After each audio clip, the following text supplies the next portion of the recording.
Hola, ¿qué tal? Buenos días, bienvenidos a otro capítulo más de Conociendo a. Mi nombre es Humberto López y les agradezco muchísimo el estar aquí.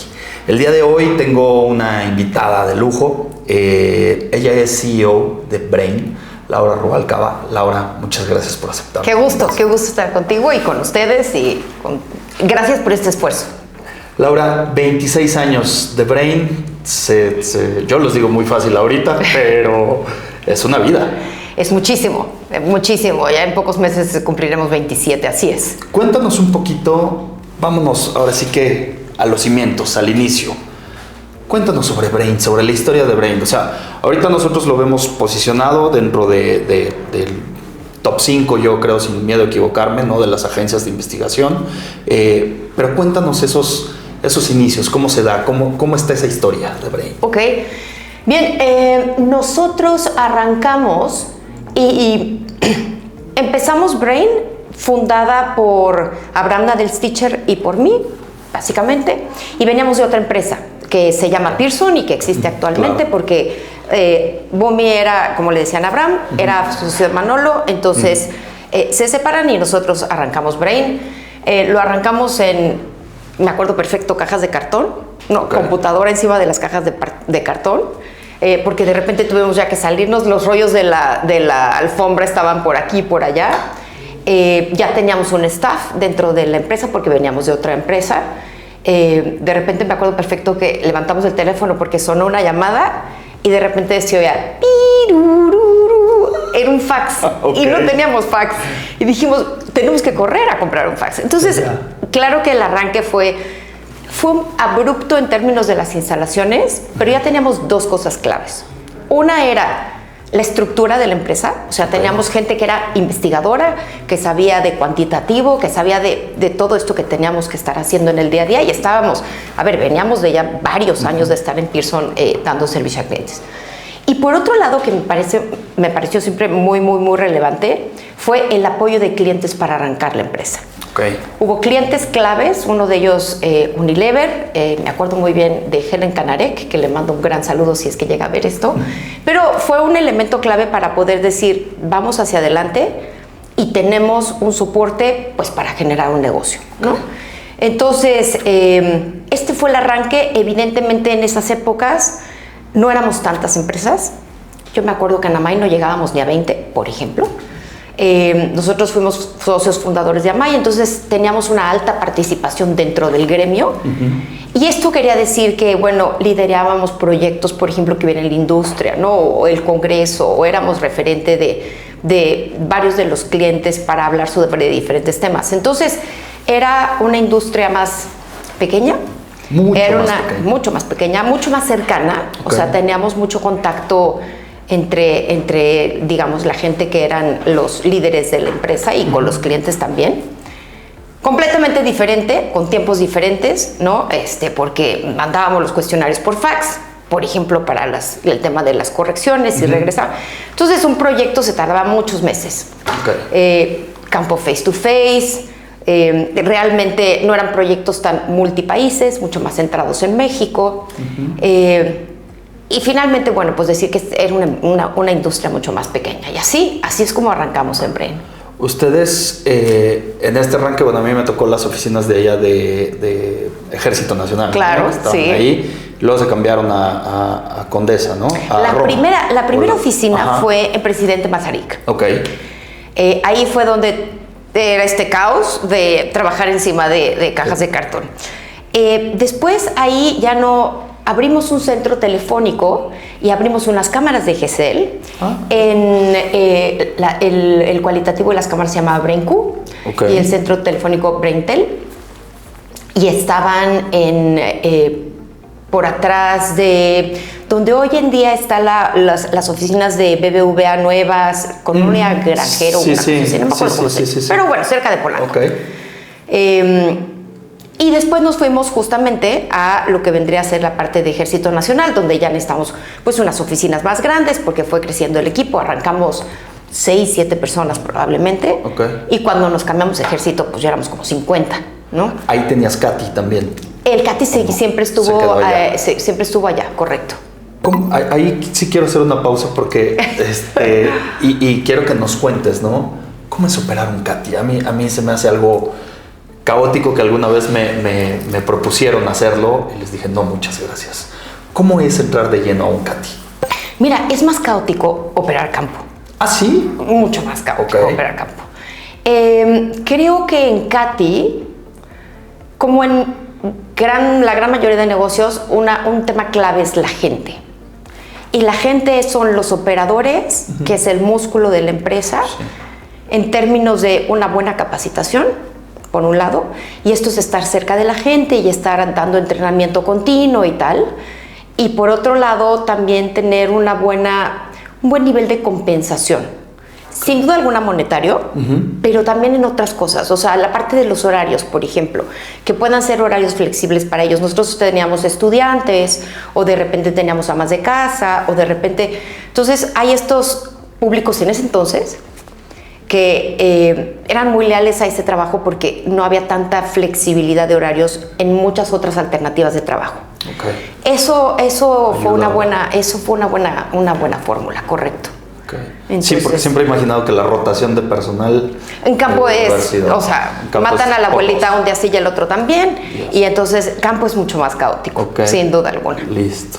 Continuamos con el tema de Brain. Siguen creciendo, siguen llevando, y de ahí se mudan allá a Ejército Nacional, supongo. De Ejército, aquí ya nos mudamos a Ejército. Ajá. De Ejército nos fuimos, llegó la pandemia. Sí. Yo creo que hay en la industria, desde que yo lo he vivido, que yo empecé a dirigir la empresa, porque a ver, nosotros empezamos en 1998, Bumi falleció en el 2002, a partir de entonces yo llevé la empresa. Entonces, desde el momento en el que yo llevé la empresa hasta ahora, que son pues más de 25 años, qué barbaridad, ha habido... Normalmente soy una persona que en la noche cierro los ojos y me duermo. No importa lo que suceda, y ahí luego les contaré, tuve un mentor muy bueno y me ayudó a poder separar la parte de trabajo para poder dormir. Entonces yo en la noche llega y no importa lo que suceda, me duermo. Pero ha habido 2 ocasiones en donde sí me he quitado el sueño. Y una es la parte de cuando fue todo el tema de influenza. Y de repente... ¿no? O sea, en 2 semanas, una cosa así, empezó a hacer un brote de influenza espantoso en México, la H1N1. Sí. Y como resultado de esto, incluso a nivel gubernamental, pidieron que no nos juntáramos. Que no nos juntáramos con una distancia cercana, como tú y yo estamos ahorita, que no hiciéramos una sesión de grupo, que no hiciéramos una entrevista en la calle. Sí, que puede ser a campo. Y en ese momento, pues no había paneles online ni nada de esto. Sí. Entonces era como, pues sí, cerramos el negocio y no sabemos por cuánto. O sea, porque necesitábamos que se bajara un poco el tema de la enfermedad y el contacto. Ese fue un momento en el que dijimos, porque evidentemente tú traes una estructura, traes gente, la nómina, ¿verdad? Y no puedes pues, decirles a todos, no sabemos cuánto. Entonces fue un momento complejo. No tuvo tanta longitud de tiempo, fueron tal vez 1-2 meses. En el que internamente empezamos, o sea, tuvimos como un periodo, como en el fútbol americano, de timeout. Y vimos un poco cómo estaba el equipo, qué necesidades teníamos, en qué podíamos seguir trabajando hacia adelante, un poco como de estrategia, ¿no? Ese fue un momento complejo, y otro fue la pandemia. En Ejército Nacional, y volviendo a tu pregunta, nos tocó la pandemia. Sí. Y entonces dijimos, nos vamos a casa. No sabemos cuánto. Esto fue en marzo, y por ahí de junio dijimos, dejamos las oficinas, y de ahí ya no regresamos a oficina hasta hace, no sé, te voy a decir un par de años, 2 años, una cosa así, 3 años. Ya a en la donde Roma. Regresamos a la Roma, ahí, correcto. Guanajuato, ¿no? En Guanajuato, correcto, Guanajuato 114. Y con un sistema híbrido. Con un sistema que yo siempre, hay que balancear entre todo y es complejo. Hay muchos puntos de vista al respecto. Yo soy una persona muy racional y busco tener balance también en la parte emocional y entendiendo que todos somos diferentes. Entonces entiendo este lado en donde muchas veces la gente tiene que convivir para poder generar bonding, para poder trabajar hacia adelante, para poder conectarse mejor, etc. Y por otro lado, es un caos la ciudad. Y bueno, tú te acabas de venir de Querétaro, yo vivo también en las afueras de México, entonces pues nada más de entrar aquí a donde estamos ahorita en la colonia Roma, te lleva un par de horas al menos. Y ese es tiempo que perdemos, ¿no? Un poco medio inútilmente, a mí me lo parece. Sí. Entonces balancear entre esto. Entonces regresamos a un esquema híbrido en donde lo importante era vernos y que debajo siempre hubiera un objetivo. O sea, ¿por qué nos vamos a ver? No nada más... Sí, vernos para platicar. Sí, o sea, o el objetivo era platicar a lo mejor, o sea, celebrar el cumpleaños de todos, ¿no? Okay. Entonces nos juntábamos un pastel. Pero en varias empresas empezaron a regresar de, pues al menos tienes que ir 3 horas. O sea, ¿cuáles 3 horas? Pues tú escógelas. ¿Por qué? Pues porque tienes que ir 3 horas. Entonces, eso yo no creo. Yo creo que tienes que juntarte por alguna razón. Y estamos así desde entonces con ese esquema híbrido, ¿no? Entonces, regresamos a una oficina más pequeña. Okay. La compartimos con otra empresa que nos fue espectacularmente bien en esta convivencia. Y se juntan ciertos equipos que tienen la necesidad de cubrir un objetivo en particular. ¿Cómo es la perspectiva con los clientes? ¿Cómo es el día a día con los clientes? ¿Ya te piden más reuniones? ¿Son híbridas? ¿El cliente no le incomoda pues, esto? O sea, ahora sí, como decimos aquí en México, de chile, de dulce y de manteca. Depende del cliente. Hay unos que sí te piden estar. Ok. Y estás. Sí, Uno claro, tiene que ser flexible. Claro. Hay unos que rápidamente, pues todo es por plataformas. Sin duda alguna, las plataformas siguen siendo la conexión, ¿no? Y me acuerdo perfecto cómo hace tiempo nosotros deseábamos de cómo sería extraordinario poder compartirnos las agendas.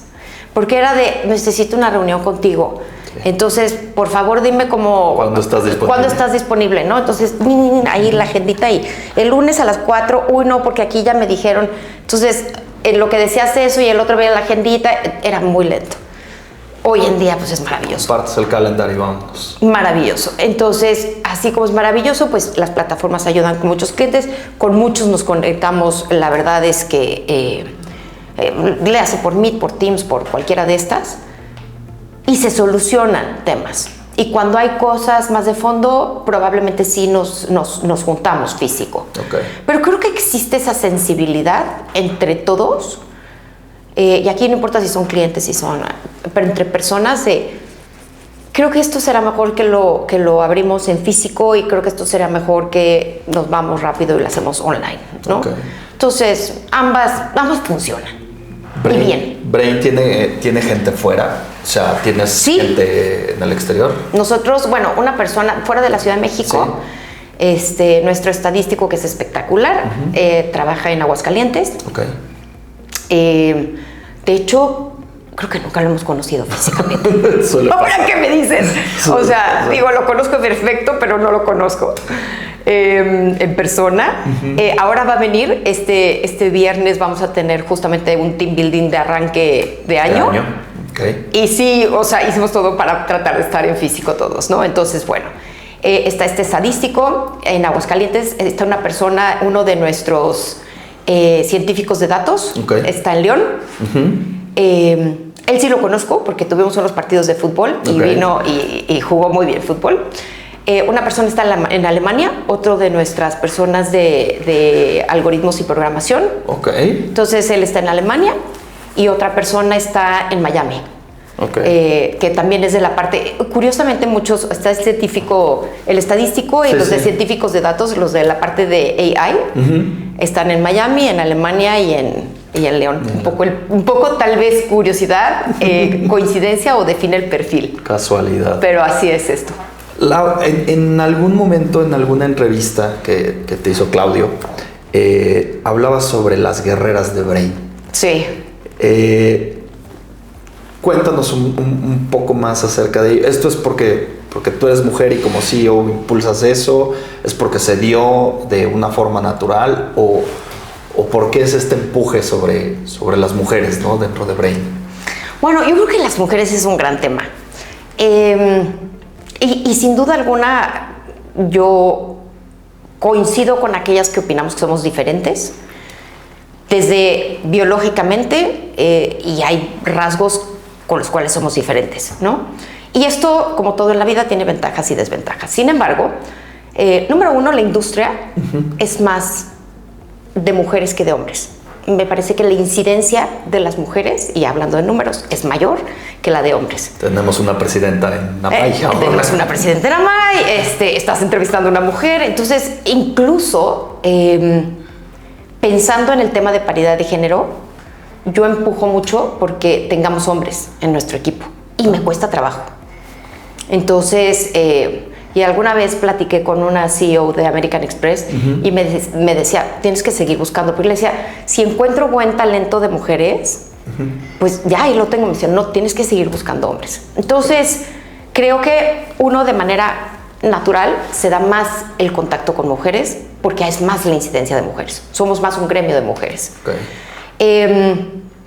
Y creo que dentro de la estructura de Brain y probablemente de investigación, y he pensado hacer como un grupo de mujeres. Creo que es algo que este año lo voy a empezar a consolidar. Debemos de tener ciertas características para ser una mujer que labora y que es investigadora. Okay. Y sin duda alguna, pues si vas a liderar un negocio, léase a un nivel como el mío o a un nivel de la gente que está con la que yo trabajo, que lidera cada quien su negocio, debes de tener una parte de guerrera, debes de tener una parte de decir cómo lucho y cómo salgo y cuáles son aquellas cosas que me van a estar moviendo hacia adelante, ¿no? Entonces, creo que, y esto probablemente una persona, también un hombre que lidera esto en una empresa, pues tiene que tener una parte de guerrero. Pero dentro de estas mujeres, yo creo que hay dos cosas que he aprendido. Una, estaba hace poco platicando con una amiga, con Claudia Galindo, de la cultura mexicana. Y existe un escritor francés, te digo el nombre, porque no me lo acuerdo ahorita, y tiene varios libros, estoy leyendo uno de esos libros, en donde dice cómo la cultura define la personalidad de la gente. Okay. Y nosotros somos una cultura que viene de ser una cultura que aguanta. Si pensamos una palabra que define al mexicano, es como que aguanta. Como, no pasa nada si mañana no nos pagaron porque el banco, será pasado mañana. No pasa nada si no me parece bien lo que hizo el gobierno con los jueces. Pero entonces aguantamos. Y creo que esa característica no se puede si tú vas a liderar un equipo. No se puede si tú vas a tener un negocio. Entonces, esa parte tiene que estar hacia un lado y tú tienes que ser una persona no que aguante, sino una persona que construya, que reaccione, que esté como al tanto de las cosas. Entonces, esa es una por parte de cultura. Y si pienso en otra por parte de mujeres, es este tema de no empoderamiento. También me parece culturalmente, como somos educadas, en mi generación, que ya no sucede en las generaciones, por ejemplo, de mi hija, pero en mi generación es un poco de, ok, pues tú tienes que un poco aguantar, un poco sublevarte y un poco a la parte de los hombres, ¿no? No somos iguales, y si bien naturalmente no somos iguales, pero en el desempeño, en el trabajo y tal, pues tenemos que estar no en igualdad, sino en equidad, digamos, ¿no? Y dicho eso, pues vienen en esta parte de cómo empoderas a una mujer y cómo la preparas en una sociedad en donde no necesariamente todos la visualizan así. Ahorita vamos a tocar el tema del IPADE, pero el primer día que yo llegué a IPADE, tenías que tener un negocio de tal tamaño, de tantos años, etcétera, para poder pertenecer a un grupo. Okay. Y ese grupo le daban clases especiales que hacían match con tu perfil. 66 personas éramos, 4 mujeres y 62 hombres. Y así como me tocó en esa, tomar todo este curso, me fue perfecto una vez que fuimos a Los Pinos, los de la Amay, y era la única mujer y todos eran hombres. Hace X tiempo, no me acuerdo cuánto. Okay. Pero ya estoy acostumbrada. Tengo 2 hermanos, entonces la verdad es que ya lo he sobrepasado, pero no es fácil. Entonces, dentro de esto entra el tema de empoderamiento de mujeres y de las mujeres guerreras y todo esto. Y y el tema también de mentoría, o sea, de cómo las mujeres nos ayudamos a las mujeres para poder ir ganando justamente empoderamiento y poder tener boldness, déjame utilizar esa palabra, para dirigir, ¿no? Tocaste como 1000 puntos ya sé, hablo un montón. Eres, y estuve viendo todo esto, ahorita lo tocaste, ¿no? Quieres hacer una asociación, digamos, ¿no? Pero perteneces al Women Presidents de México en el Chapter 1 Member, ¿no? Entonces, ya estás por ahí con un... O sea, ya llevas con la mitad del camino, ¿no? Digo, hablaste también sobre el tema de la mentoría, ¿no? Que de alguna manera yo creo que hay gente que te considera mentora a lo largo de todos estos años, pero también en algún momento escuché que tú tenías 2 mentores, ¿no? Sí. ¿Quiénes fueron y si nos podrías contar un poquito por qué o en qué etapa te agarraron para tú considerar los mentores? Bueno, un mentor sin duda alguna fue Bumi, mi ex esposo, en el que... ¿Y por qué fue mentor? Porque primero yo empecé a trabajar con él, luego nos casamos y luego le reporté a Manolo. Okay. Al buen Manolo, entonces yo trabajaba con él. Pero yo aprendí muchísimas cosas de Bumi. Era una persona muy apasionada en la parte de investigación. Curiosamente no era tan empresario. Okay. Y no sabía que vendía, pero vendía un montón. Es decir, o sea, él por su, digamos, naturaleza, por su afición al gremio y a la investigación, siempre estaba curioso, siempre estaba metiéndose en cosas. Entonces, era una persona muy exigente, era una persona que no dejaba una cosa a medias. O sea, la agarraba y la terminaba. Por ejemplo, estudió magia y llegó hasta un nivel en donde compró cajas y entonces estos que metes a una persona y la partes a la mitad y no sé. O sea, de temas mago. De verdad mago, ¿no? Entonces, el tener experiencias con gente así, evidentemente te da un proceso de mentoría. Okay. Y creo que lo que yo aprendí de él es una parte, compartimos el amor a la investigación, pero esta curiosidad que él tenía me parece que me ayudó a subir mi nivel de investigación a estas preguntas de so what. O sea, ¿por qué eso es importante? ¿Por qué ese tema cultural mexicano afecta a las mujeres? ¿Y cómo le hacemos para que las mujeres entonces puedan superarse, por ejemplo, ¿no? Sí, porque tú eres matemática. Yo soy matemática, correcto, entonces, correcto. Esa parte, digamos... Esa parte soft, ajá, la he descubierto y me encanta. ¿Y tu segundo mentor? Y el segundo mentor es un tipo que tuvo mucha experiencia en empresas transnacionales.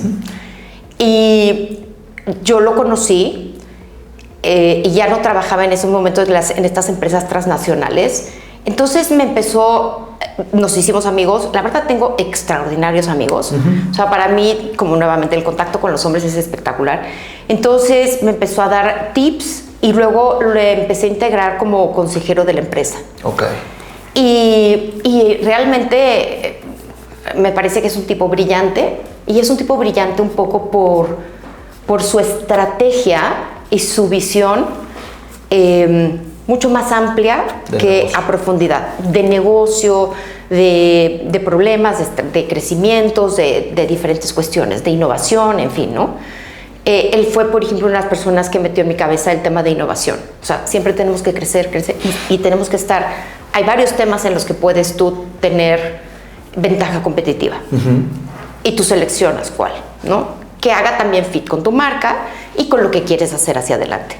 Y esta parte de innovación me pareció espectacular, me atrajo y es este proceso de mentoría que me ha llevado por ejemplo, este camino de la parte de innovación. Tocando justo ese tema de innovación, tú estuviste muy metida, creo que tú y Mariela Masiulski de Trend City fueron las más metidas en el tema de metaverso, cuando se dio el boom del metaverso, ¿no? O sea, yo creo que te escuché 1 o 2 pláticas sobre metaverso, igual a Mariela, y se dan los NFTs, se da todo esto, sí. y luego desaparece. Y sale Zuckerberg a decir, ya no vamos a estar ahí, y se va todo al carajo, ¿no? Entonces, ¿qué pasó en ese inter? Porque tal vez yo como lo veo, metaverso fue el previo a maybe la inteligencia artificial, ¿no?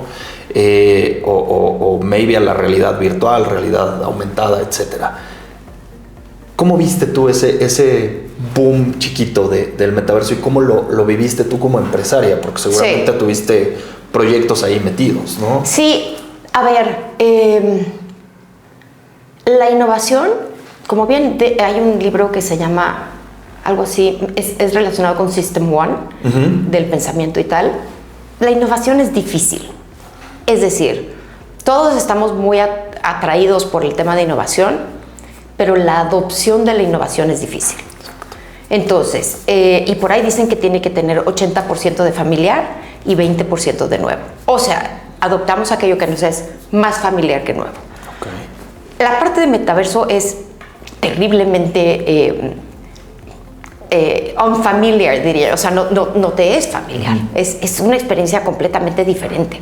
Y cuando nos metimos, porque yo me puse lentes y me metí a metaversos y tal, es una cosa de locura.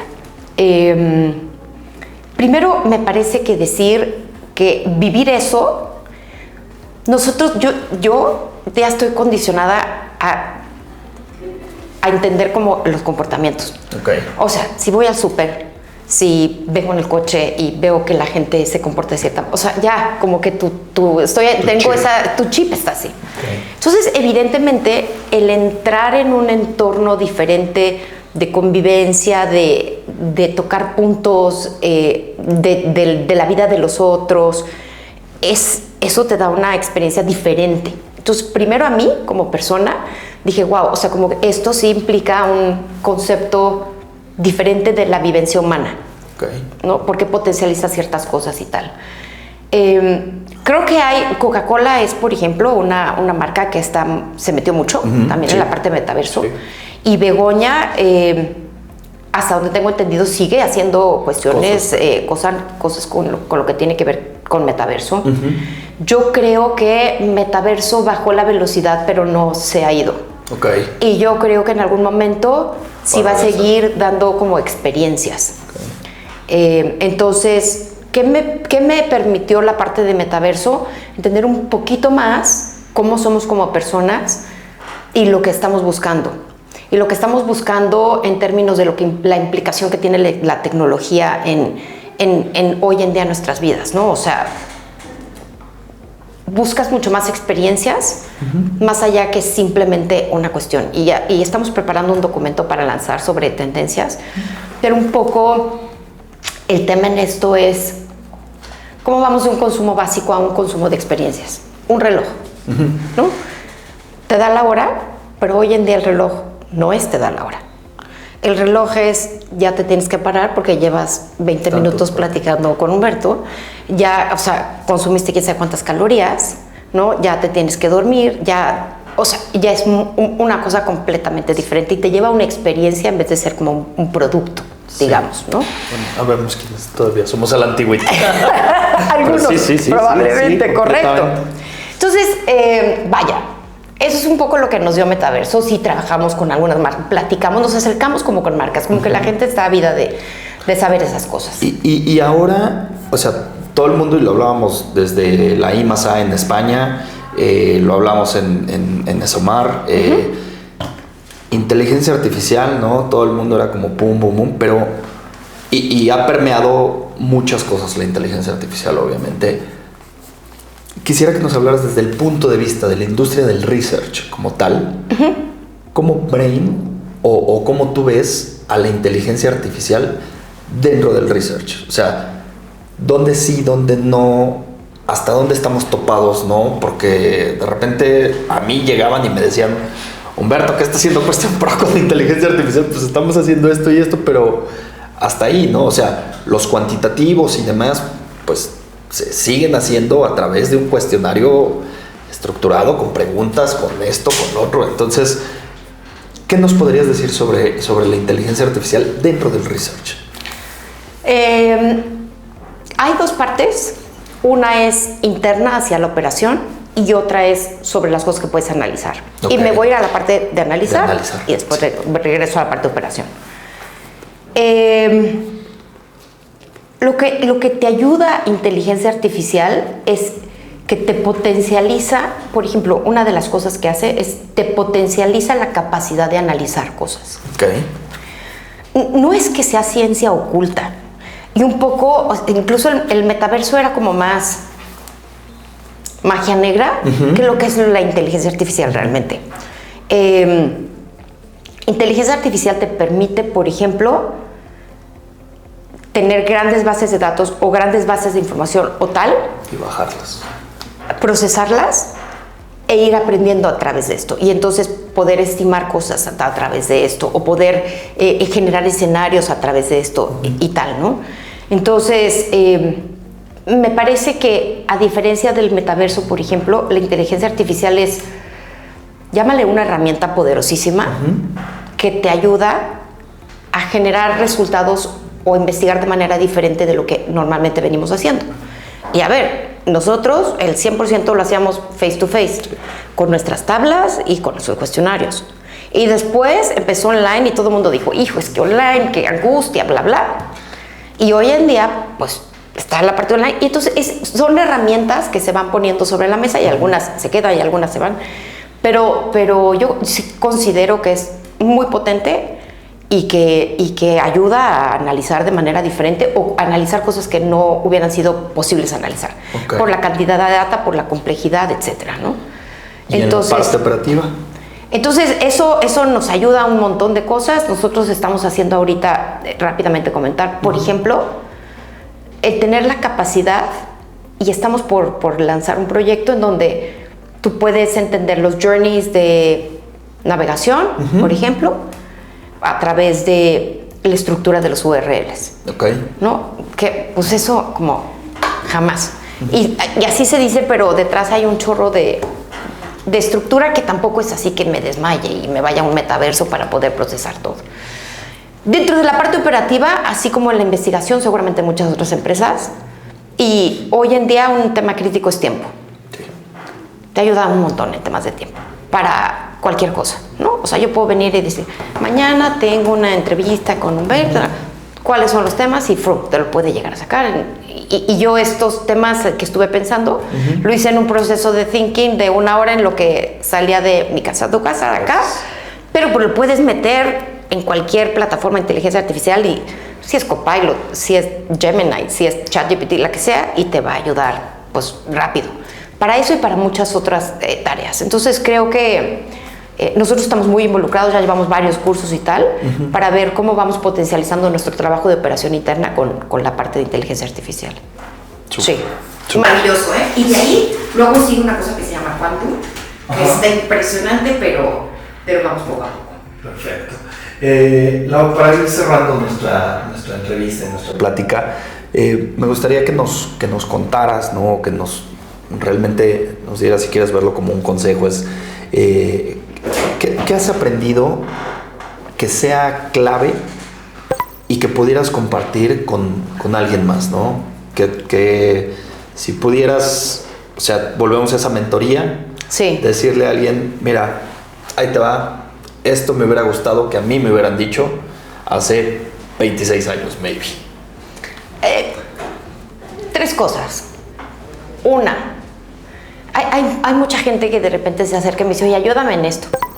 Mi sobrina, hace poco, me dijo, oye, yo soy miembro del patronato de APAC. Okay. Entonces, dono para APAC, hago actividades para APAC, cuestionarios, estudios, etcétera, y les ayudo. Me dijo, quiero hacer algo sobre lingüística con APAC. Okay. Y veo mucha gente que tiene como deseos y no sabe cómo bajarlos, ¿sabes? O sea, conéctame con APAC, quiero hacer algo de lingüística, ¿cómo qué hago? Entonces, necesitamos como un proceso para que esos deseos ya mañana hagas algo. Eso me parece que es crítico. Y yo lo que he aprendido es, este deseo lo tienes que convertir en una meta, y esta meta tiene que ser algo cuantificable, tiene que ser algo tangible, y eso lo tienes que convertir como en tareas pequeñas. El ejemplo de ella, le dije, ok, sale, ¿quieres ayudar en lingüística?